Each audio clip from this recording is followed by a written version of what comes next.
Welcome back to episode 6 of Dark Secrets, the hidden truths behind your favourite TV shows and movies. And in today's episode, we are going to be talking about Disney. Disney is known for its wonderful storytelling and beautiful animation, with some very iconic characters like Snow White and Cinderella. So you may ask why Disney is on a series like this.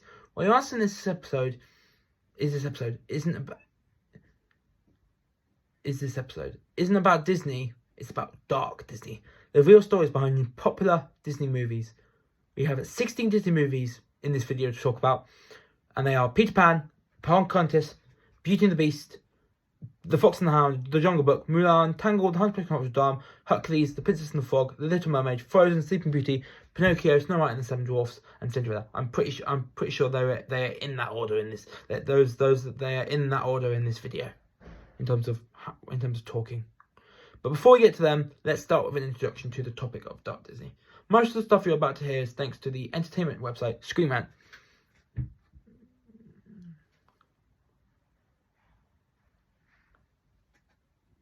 That provides news, reviews, and editorials on TV, films, comics, and video games.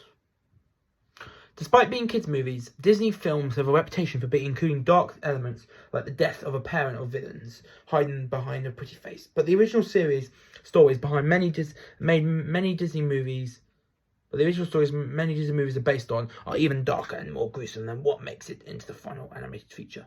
So we're going to start with the 1993 Disney film Peter Pan, which we're going to talk about a little bit about in one of the future episodes.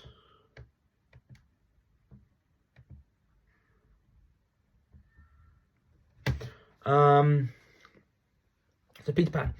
In addition to the 1993 Disney movie, the studio released a sequel in 2022 and spun the story off into an entire franchise surrounding Peter Pan's pixie friend Tinkerbell, and also released a film last year or the year before called Peter Pan and Wendy, which was a reboot basically of the original film.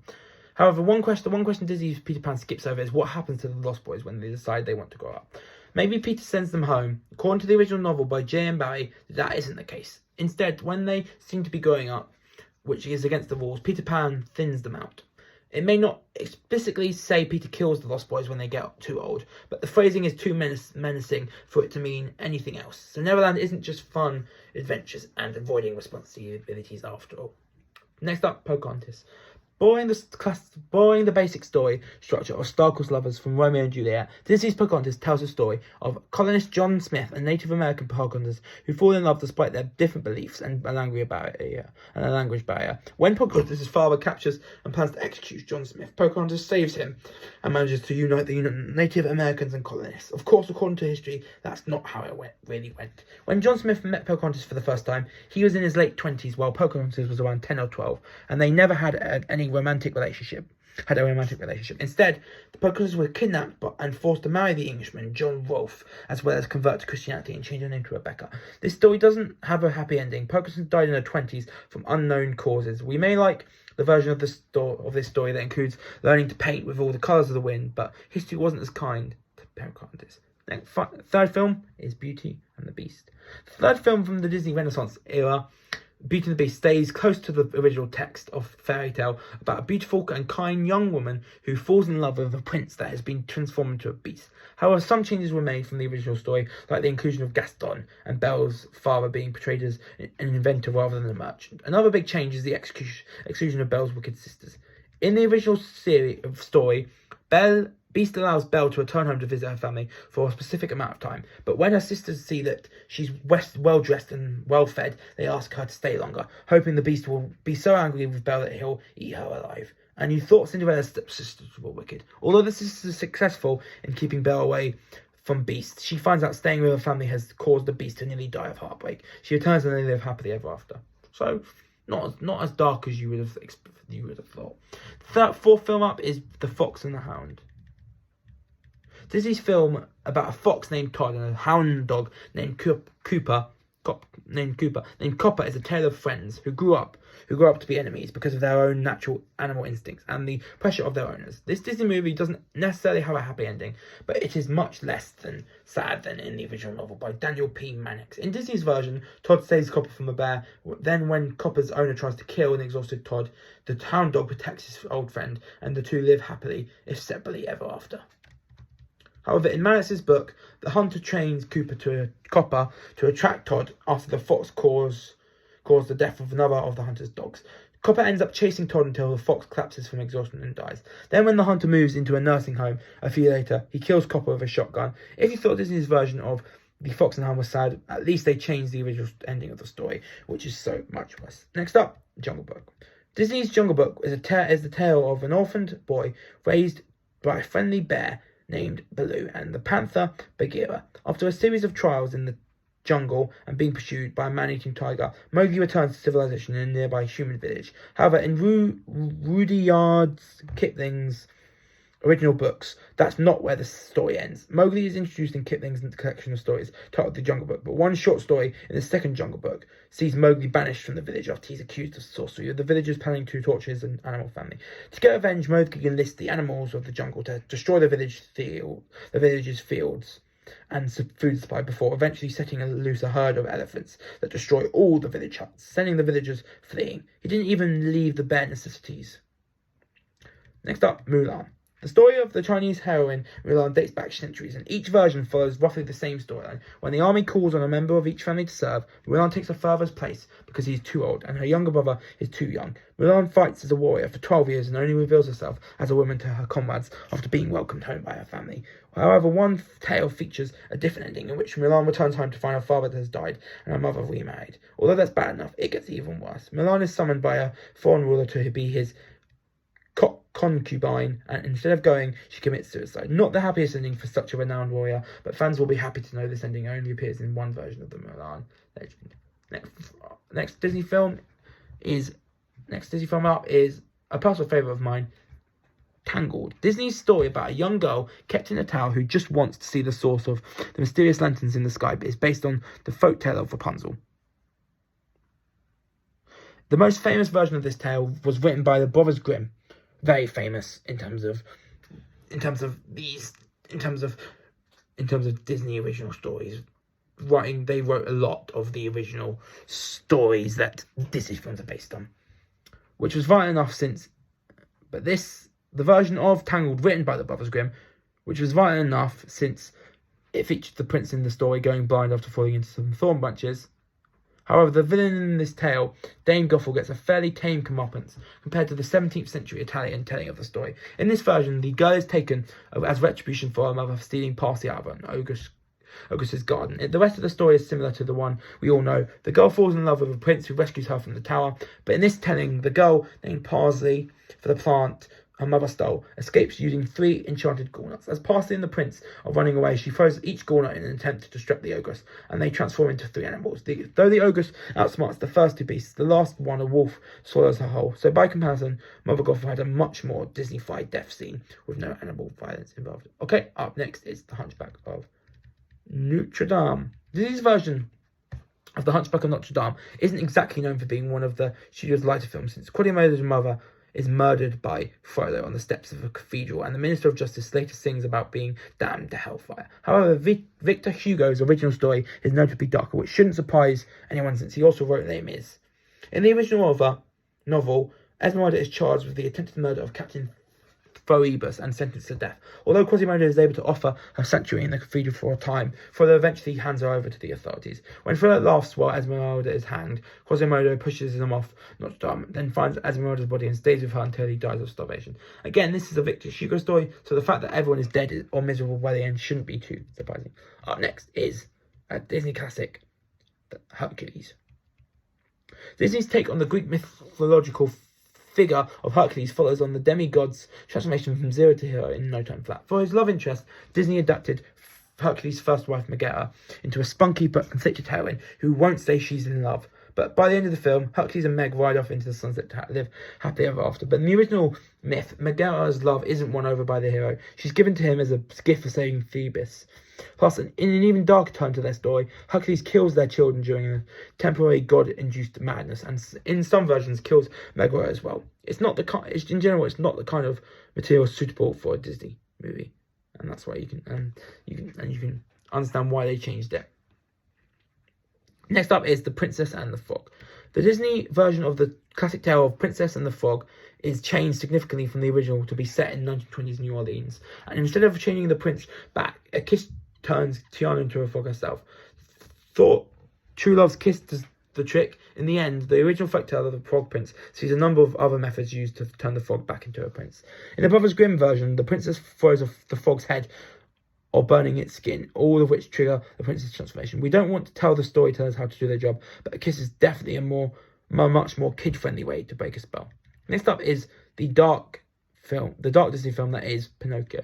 You might think that Disney's version of Pinocchio is dark enough already, especially the scene where a bunch of misbehaving children get horribly transformed into donkeys. Still, Pinocchio makes it out alright by the end of the film with the help of his good friend and conscious Jiminy Cricket. What happens to the lovable Jiminy Cricket in Carlo Collodi's original novel? Well, doesn't get a chance to sing about wishing upon a star. When the talking cricket shows up to offer Pinocchio a bit of moral guidance, Pinocchio immediately murders him with a mallet and is haunted by the ghost of the dead cricket throughout the rest of the book. Next up is one of the greatest Disney films of all time, in my opinion, 2013's Frozen. Disney's tale of two sisters. Frozen is very loosely based on the book called The Snow Queen by Danish author Hans Christian Andersen. In the original version of the story, a demonic troll creates a looking glass that reflects even the most beautiful things back as being ugly and hideously distorted. When the mirror is accidentally shattered, the pieces scatter all over the world, and splinters of glass land in people's hearts, turning them cold and cruel, or in their eyes, making them incapable of seeing beauty. One unfortunate little boy gets a splinter in his heart and his eye, corrupting him so much that he runs away to live with the powerful Snow Queen. This fairy tale does at least have a happy ending, but it doesn't have a happy snowman. The Little Mermaid is up next. Hans Christian Andersen is also the writer behind The Little Mermaid, which Disney adapted in 1989 and sprinkled it with some classic songs, a great villain and a characteristically happy Disney ending. The original story is considerably more depressing after Ariel is given human legs. Every step she takes feels as though the soles of her feet are being stabbed with knives. To make matters worse, the prince ends up marrying someone else and finds out that Ariel was the woman who saved him from drowning. Ariel is given the chance to get her tail back by stabbing the prince in the heart, but she can't bear to kill him and instead throws herself into the ocean and dies, her body dissolving into froth. Next up is Disney's first ever animated feature, Snow White and the Seven Dwarfs. Like many animated Disney films, early classic Snow White and the Seven Dwarfs ends with the villain getting a deadly comeuppance. After trying unsuccessfully to kill Snow White several times, the evil queen falls off a cliff, gets crushed by a boulder, and then vultures descend to feed on her corpse. It doesn't get any darker than that, right? Well, in the Brothers Grimm version of the story, the queen is forced to put on a pair of glowing hot iron shoes and dance in them until she dies. Suddenly falling off a cliff doesn't sound so bad. Next up is one of Disney's earliest animated features. Another one of Disney Channel's earliest animated features, Sleeping Beauty. A handsome, charming prince is a common trope of Disney movies, and they're usually the perfect gentleman. In Disney's Sleeping Beauty, Princess Aurora and Prince Philip meet each other and fall in love in the forest, and Philip later rescues Aurora from an enchanted sea. It's a lot more romantic than the 17th century author Giambattista Basile's version of the story, in which the Sleeping Beauty is discovered by a passing king. Instead of breaking the spell, he rapes the sleeping woman and then leaves, forgetting all about her. The poor girl wakes up 9 months later after giving birth to 2 children with no idea what happened.